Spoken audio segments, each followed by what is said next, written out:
Where we begin at 6 claims the governor did not follow the rules when making a new appointment to the Veterans Commission. News 4's Nick Camper is following the story, and Nick, the attorney for the veterans, saying the governor outright ignored the law.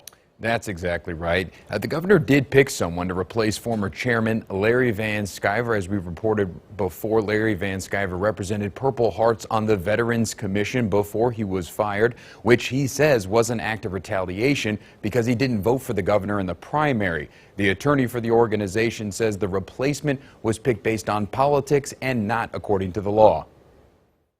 He should have came to me for a list of 5 names for a replacement. And that's really the point behind this new lawsuit. The purpose of the lawsuit is to try to get that stopped, to try to stop the unchecked partisan political activities of this governor that have now intruded into the operation of the Veterans Commission.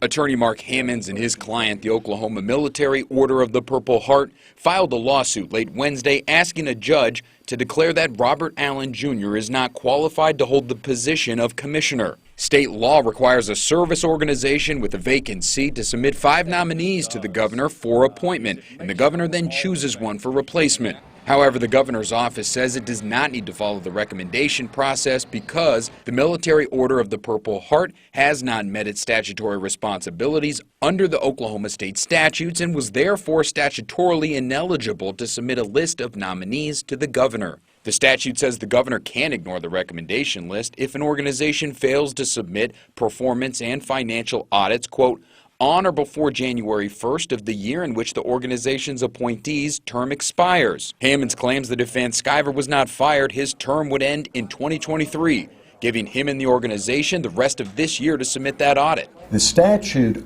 only requires that those audits be filed in the year in which the term of office expires. That would be 2023.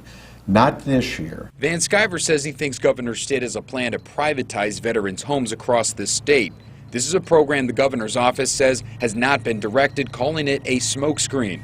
But Van Sciver and his organization want to know that Robert Allen is for the current model and not for privatization. What we're saying, he's not an active participation, and since we don't know him, we object to him speaking for us. Now, the lawsuit also asks a judge to declare the position that was filled by Robert Allen vacant and to temporarily restrain and enjoin Mr. Allen from acting or purporting to act as the commissioner.